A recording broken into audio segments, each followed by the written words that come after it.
बच्चों, आज हम पाठ 12 शुरू करते हैं। पाठ का नाम है कंचा। टी पद्मनाभन ने इसे लिखा है। इस पाठ में बालक अप्पू के मन की दशा का वर्णन किया है, जिसमें वह कंचे नहीं मिलने से बहुत परेशान रहता है और जब कंचे मिल जाते हैं तो बहुत ज़्यादा खुश हो जाता है। तो पाठ की शुरुआत में बालक अप्पू, यहाँ पाठ में उसे वह कहकर संबोधित किया है, यानी सर्वनाम शब्दों के साथ ही पाठ शुरू हुआ है। तो कौवे और सियार की कहानी के बारे में सोचता हुआ जा रहा है। कहानी तो आपने भी सुनी होगी, जब सियार बड़ी चालाकी से कौवे से गाना सुनाने के लिए कहता है और कौवे के मुंह से रोटी का टुकड़ा नीचे गिर जाता है और सियार उस रोटी के टुकड़े को लेकर भाग जाता है। तो बालक अप्पू को लगता है कि कौवा कितना बड़ा मूर्ख था।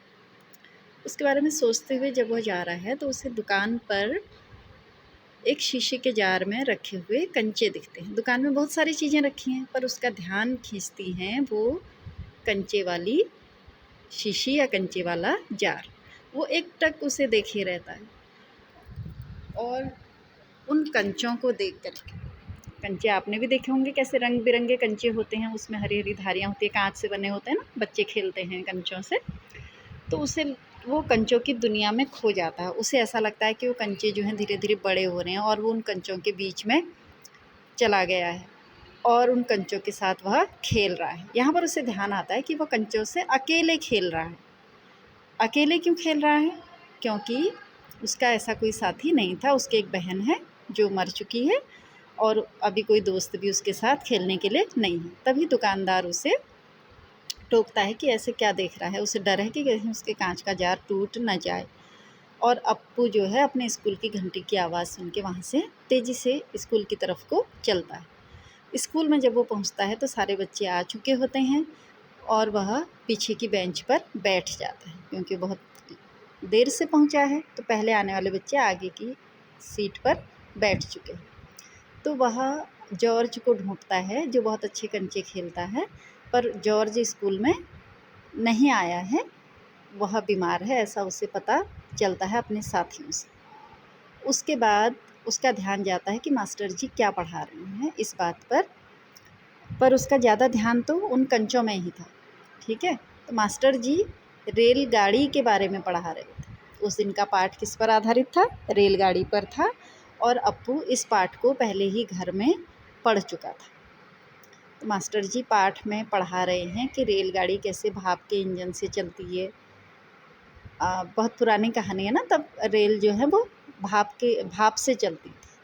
ठीक है, अभी तो आपको मालूम है कितने नए नए संसाधन विकसित हो चुके हैं। तो उसके बाद मास्टर जी को लगता है कि अप्पू का ध्यान कक्षा में नहीं है और वह अप्पू से प्रश्न पूछते हैं तो अप्पू को समझ में नहीं आता है और वे अप्पू को बेंच पर खड़ा कर देते हैं, यानी कि उसको सजा दे देते हैं।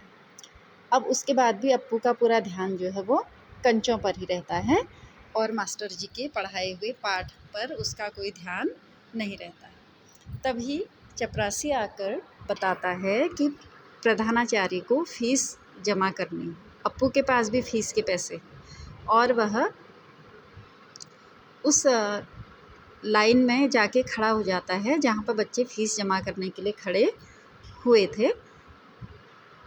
अप्पू बहुत देर तक उस लाइन में खड़ा रहता है, पर उसके दिमाग में अभी भी कंचे घूम रहे थे और वह बिना फ़ीस जमा किए ही वापस आ जाता है।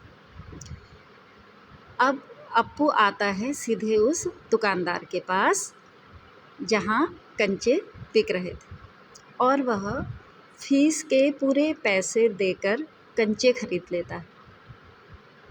तो आप बताइए कि यहाँ पर अप्पू ने सही किया या गलत किया? पैसे किसके लिए थे? फ़ीस के लिए थे और उसने उस पैसों से क्या ख़रीदा? सारे पैसों से कंचे खरीद लिए, बहुत सारे कंचे। और वो कंचे लेकर के इतना खुश होता हुआ घर को जा रहा है जैसे उसको पूरी दुनिया की दौलत मिल गई। और इस खुशी में उसे ध्यान ही नहीं रहता है कि वह सड़क पार कर रहा है या कहाँ पे जा रहा है। तो एक सामने से अचानक एक कार आती है और उसके कंचे जो हैं वो ज़मीन पर बिखर जाते हैं। घबराहट में कंचे ज़मीन पर बिखर जाते हैं। अब अप्पू ने कितनी मुश्किल से कंचे खरीदे थे, तो उन्हें ज़मीन पर तो छोड़ नहीं सकता था, तो वो सड़क पर बिखरे हुए कंचे जमा करने लग जाता है। उसे देख कर के कार वाला भी हंसने लग जाता है। फिर वो घर आता है, अपनी माँ को कंचे दिखाता है, तो उसकी माँ जो है थोड़ी देर के लिए उदास हो जाती है कि अप्पू की तो बहन भी नहीं है, वो कंचे किसके संग खेलेगा, अकेले कैसे खेलेगा, ये सोचकर। पर फिर वो अपनी माँ को बताता है कि उसने फ़ीस के सारे पैसों से कंचे खरीद लिए, और उसकी खुशी देखकर उसकी माँ भी हंसने लग जाती है।